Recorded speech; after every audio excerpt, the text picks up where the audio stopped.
On est avec Annie Dufour ce matin, ça va bien? Oui, ça va bien, François. Oui, de quoi est-ce qu'on parle aujourd'hui dans la chronique? On parle des pistes pour mieux conseiller les premiers acheteurs parce que c'est important. Selon une enquête menée pour le compte de Canada Trust, plusieurs acheteurs québécois, on dit plus de la moitié, 49 d'entre eux, estiment qu'ils n'ont pas établi un budget assez détaillé en ce qui a trait aux coûts supplémentaires. Fait que là, ce matin, bien, on va essayer de les énumérer un par un. Puis quand on parle, c'est ça, des coûts supplémentaires, c'est les services, câbles, les... Oui, bien, tu vas voir, il y en a vraiment plusieurs. Là. On peut commencer par les frais d'évaluation. Une évaluation est une estimation de la valeur de la propriété. Ça peut arriver que soit la banque ou la caisse vous exige là, de faire ça, puis ça représente à peu près un coût de 500 OK. OK? Ensuite, il y a la compte.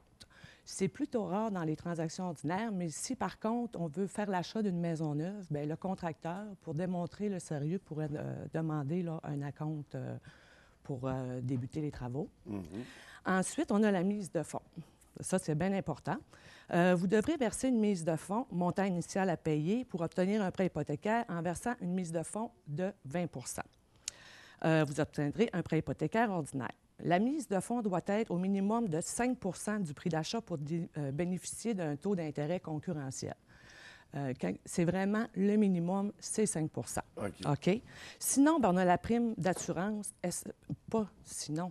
Quand on a un minimum de 5 en bas du 20 on a la prime d'assurance prêt hypothécaire SCHL qu'on doit payer.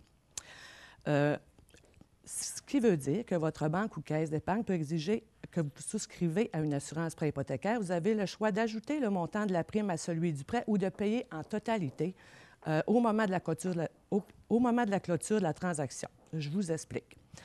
On pense à un bungalow de 200 000 Donc, ça va nous prendre une mise de fonds de 5 qui veut dire 10 000 La prime SCHL va être calculée à 2,75 du 190 000 restant, qui va donner 5 225. Fait que ce 5 225-là, soit que tu le couches sur ton hypothèque ou que tu dois le payer tout de suite. OK. Il est rajouté à ça, taxe c'est taxable, je veux dire, à 9 ce qui veut dire 470,25. Ce 470,25-là, on ne peut pas le mettre sur l'hypothèque. On doit l'avoir, on doit le payer au moment de la transaction chez le notaire. Oui. Ce qui veut dire qu'on aurait un prêt de 195 225. D'accord? On continue. Juste ici un petit peu. On aura aussi les impôts fonciers ou les services publics à payer à l'avance. Il s'agit des montants versés aux vendeurs de la maison pour le remboursement des frais. On parle ici des taxes municipales et scolaires. Ce qui veut dire que si on achète une propriété, exemple, dans le milieu de l'année, pour le 1er juillet, on est en 2012, puis que le vendeur a payé les taxes au complet pour l'année, donc, on devra, chez le notaire, rembourser la moitié de l'année. Ouais. Ça, c'est le notaire qui calcule ça à la journée près. Fait qu'on paye vraiment la portion qui nous est due. Et voilà, que le vendeur a payé. Ça peut arriver aussi qu'on achète en début d'année, puis que le vendeur il a seulement donné le premier versement. Donc, mais de toute façon, on devra le payer pareil pour l'année, que ce soit, il faut le prévoir, là, parce que c'est sûr qu'on ne peut pas passer à côté. D'accord? Ensuite, on a aussi, il y a les réservoirs. Si on a un chauffage au mazout, puis que le réservoir, quand on arrive le temps de la prise de possession, le réservoir est à moitié, bien, ça va être calculé aussi chez le notaire. On devra payer la moitié qui reste au vendeur. OK? Ça, c'est tout calculé chez le notaire. Donc, tu sais, ça représente des bonnes factures. Oui. Ensuite, on a l'assurance habitation. Bon, le montant de l'assurance couvre les frais de reconstruction de la maison et le contenu de celle-ci. L'assurance habitation doit être en vigueur au moment de la prise de possession.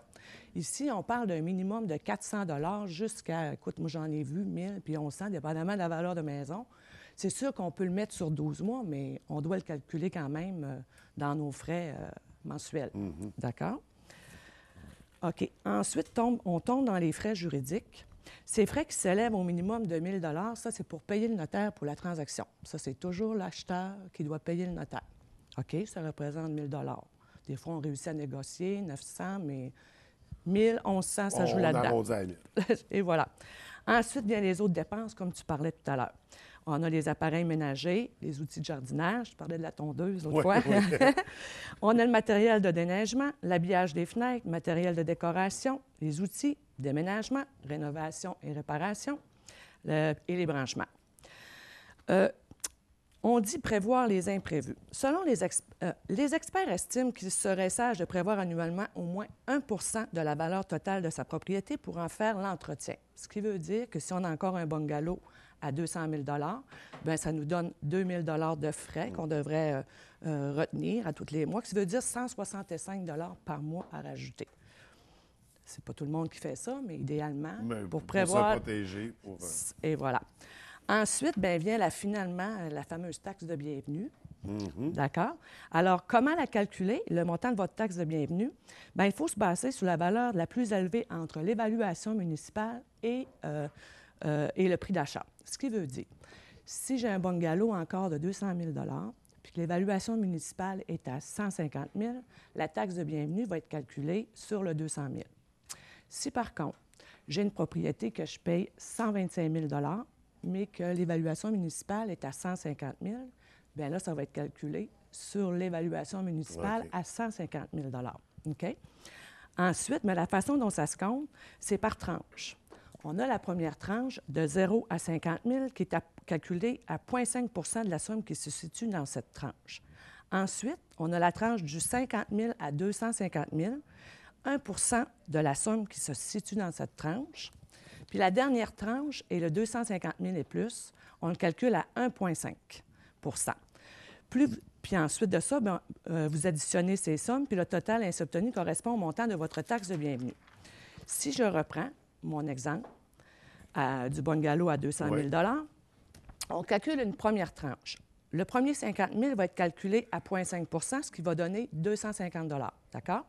Ensuite, du 50 000, bien, le 150 000 qui reste, on tombe dans la tranche du 50 000 à 250 000 à 1 va donner 1 500 Si j'additionne les deux, ça va me donner une taxe de bienvenue de 1 750 Si je prends un autre bungalow, mais à 280 000 donc, on a notre première tranche, encore une fois, qui est calculée à 0,5 notre premier 50 000 qui va donner 250 On va avoir notre 200 000 qui va être calculé à 1 qui va donner 2 000 On a une petite portion à 1,5 Oui, qui est 30 000 qui va donner 450 Puis, si on fait le total de ces trois montants-là, bien, on va se rendre à 2 700 comme taxe de bienvenue. OK. Puis ça, la taxe de bienvenue, ça va arriver entre 3 à 6 mois après qu'on ait pris possession de la maison.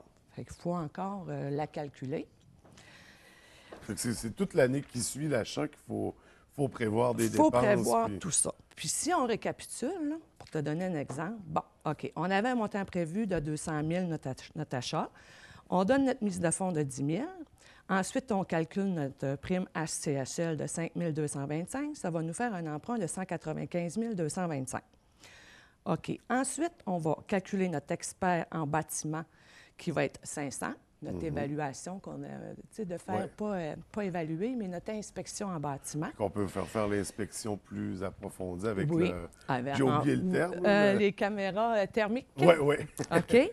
Ensuite, on va rajouter à ça notre taxe de 9 sur la prime d'assurance SCHL, qui est 470,25 Les frais d'évaluation de la propriété pour le prêt hypothécaire, ce qui veut dire encore ici un 325 les honoraires du notaire, 1 000 les réserves pour la première année de taxes municipales et scolaires, ajustement du notaire, comme vous l'avez dit tantôt, peut-être 1 000 qu'il faut se calculer pour, mettons, la moitié de l'année. Ensuite, bien, la taxe de mutation à 1 750 Puis là-dessus, parce que là, j'ai déjà un montant de 5 045,25 de frais qui sont ajoutés, mais je n'ai pas mis l'assurance habitation, je n'ai pas mis les dépenses diverses comme le déneigement, les branchements, puis l'autre, les mobiliers, la peinture, décoration. Fait que tout de suite, là, avec la mise de fonds de 10 000 on est à 15 045,25 Fait que ça, c'est vraiment des frais que peut-être qu'on peut sauver une évaluation, mais ça peut toujours tourner alentour de ça, parce que de toute façon, j'ai rien mis pour trois choses que... La réserve des taxes, c'est sûr, ça va en prendre. Ouais. Puis on fait toujours quelques créneaux, puis il nous manque toujours quelque chose à la maison. Là, ça prend le câble, ça prend le téléphone, Internet. C'est ça. Fait que c'est un minimum de 5 000 que ça nous prend en plus. Puis de toute façon, là, la banque ou la caisse vont demander, ils exigent une liquidité nécessaire qui calcule un minimum requis pour autorisation, soit 1,5 de l'achat, ce qui veut dire 3 000 Fait qu'en plus de ton 5 bien, il faut que tu te calcules 1,5 il faut que tu ailles ça dans ton compte, parce que si tu n'as pas cette partie-là, il y a des chances que tu ne sois pas autorisé là, pour ton prêt. Parce que c'est des frais que veux-tu, veux pas, c'est lié à ça. Puis, tu sais, je vous recommande aussi d'aller visiter le site de la SCHL. Ensuite, sur les sites aussi, la plupart des sites des agences immobilières, on a des calculateurs pour le prêt. On a juste à rentrer le prix d'achat de la maison, le montant de la mise d'achat, puis ça calcule là, la taxe de bienvenue, le prêt hypothécaire. C'est vite et rapide. Puis... Fait qu'il y a beaucoup d'outils sur Internet. Oui. Oui. Pour ceux qui voient ça comme une montagne. Oui, c'est ça. Là, je vous dis tout ça un matin, c'est vite et vite, puis on n'a pas de tableau pour vous montrer. Mais en tout cas, ça vous donne quand même une idée qu'il faut se calculer. On veut s'acheter une maison à 200 000. Ça nous prend 1,5 pour les liquidités nécessaires, puis plus la mise de fonds là, de 5 Fait que ça ressemble à ça ce matin, là. C'est du pain sur la planche. Oui, il y avait du pain sur la planche. Je ne savais pas comment l'expliquer plus que ça, là, sauf que c'est toutes des choses là, qui étaient importantes. Bien, il faut le savoir, c'est super important. Puis pour ne pas avoir de mauvaises surprises à l'achat d'une maison. Et voilà. Donc, on se réfère, on va voir, on fait des petites recherches sur Internet, des fois, pour trouver des outils. Oui, absolument. Bien, merci beaucoup, Annie. Bien, ça m'a fait plaisir. Puis si je peux vous dire un petit peu pour la prochaine chronique, là, j'aimerais parler des résidences secondaires puis des propriétés à revenus aussi. Là. Qu'est-ce que les caisses exigent, puis comment ça fonctionne un petit peu au niveau de l'impôt, puis ça va être ça. Fait que notre prochaine rencontre dans 2 semaines. Et voilà. Génial, merci. Ça m'a fait plaisir.